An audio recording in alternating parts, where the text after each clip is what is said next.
प्रस्तुत करने जा रहा हूं उस कविता का शीर्षक है शब्द मेरे हथियार। और ये कविता सच्चे पत्रकार और गद्दार नेताओं पर भी आती है। कभी कभी इस दुनिया में जीने के लिए लाठी डंडे और हथियार चलाने के अलावा इंसान अपने शब्दों को भी हथियार बना लेता है। जैसे कि महाभारत में पांचाल नरेश की पुत्री द्रौपदी ने दुर्योधन के प्रति माया मोहन में अपने शब्दों को ही हथियार बनाए थे कि अंधा का पुत्र तो अंधा ही रहेगा, और इसका परिणाम बहुत बुरा हुआ। दुर्योधन ने द्रौपदी का चीरहरण कर डाला और पांचों पांडव और भगवान श्री कृष्ण ने मिलकर पूरा महाभारत ही रचा डाले। आइए अब प्रस्तुत है कि शब्द मेरे हथियार है। मैं निकल पड़ा कुछ दिन पहले हथियारों के बाजारों में। मैं निकल पड़ा कुछ दिन पहले हथियारों के बाजारों में। थे कई वहां औजार पड़े जो करते वार बिना किसी धार के। सौदागर ने सोचा कि कैसे मेरा मन बहलाया जाए। मुझे ऐसे शस्त्रों की चाल थी जो पल में रक्त प्रवाह ले आए। वो बोला कि तू चल साथ मेरे, एक नई चीज सिखलाता हूँ। है तरकश में कुछ तीर मेरे, आजा मैं तुझको दिखलाता हूँ। आजा ये है मरहम, अभिमान तेरा यही है, तेरा आत्मसम्मान भी नहीं है। द्रौपदी ने जिसने दुर्योधन का किया वह अपमान भी नहीं है। उन बिखरे शब्दों का निशान कागज पर थोड़ा गाढ़ा था। उन बिखरे शब्दों का निशान कागज पर थोड़ा गाढ़ा था, और इन्हीं शब्दों के आगे तो सम्राट अशोक भी हारा था। मैंने सोचा कुछ देर तक और मन में यह निश्चय कर डाला कि कुछ शब्दों और कागज कलम का क्रय विक्रय कर डाला। मैंने पाया इसके आगे तलवारें भी बेकार हैं। मैंने पाया इसके आगे तलवारें भी बेकार हैं, और हथियारों की तो बात ही अलग थी। और हथियारों की तो बात ही अलग थी कि शब्द मेरे हथियार हैं, कि शब्द मेरे फिर घर आकर मैंने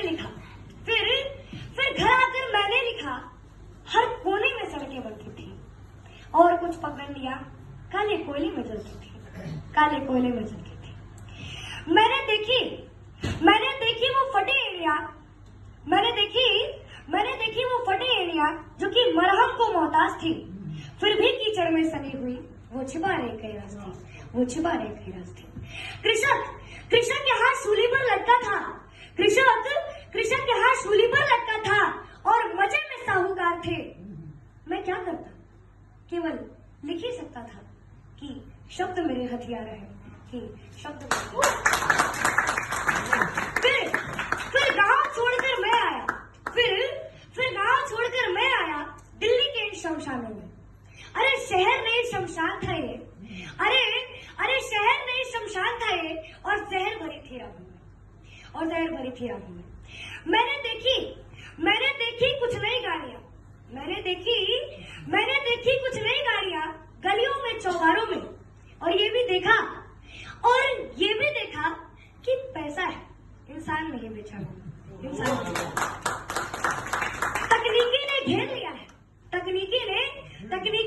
लिया है इनको अपने पासों में।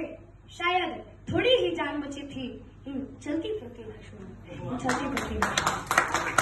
मैंने देखे इंसान बहुत जो पुल के नीचे सोए थे। मैंने देखे इंसान बहुत जो पुल के नीचे सोए थे, पर सत्ताधारियों को क्या था? वो तो अपने सपनों में खोए थे। मैं सपनों की मशाल लिए कुछ ख्वाब जगाने आया था, बहरे बैठे इस शहर को आवाज सुनाने आया था। पर नेताजी को ये सपना, ये ख्वाब कभी मंजूर न था, और शायद इन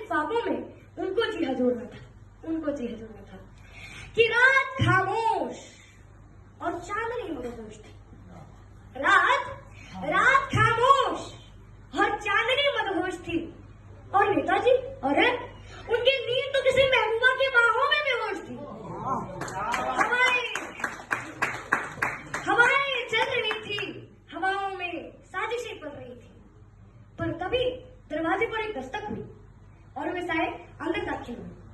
मैंने पूछा क्या काम है, क्यों आए हो यहाँ, क्या मुझसे कोई काम है?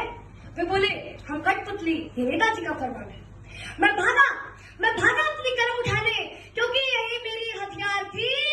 और पहली बार किसी तमंचे के आगे फिर कलम मेरी लाचार थी।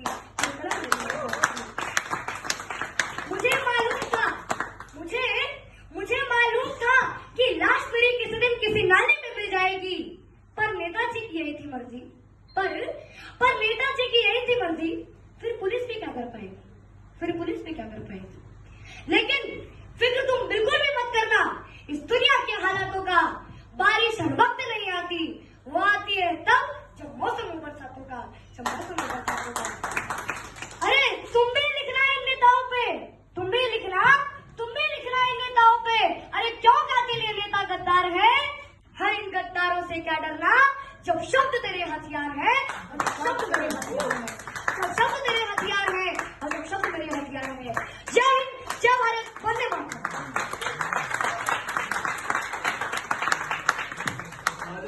आपकी एज कितनी है? 10 इयर्स। आप मेरे बड़े भाई जैसे। मेरी एज 9 है दिमाग से।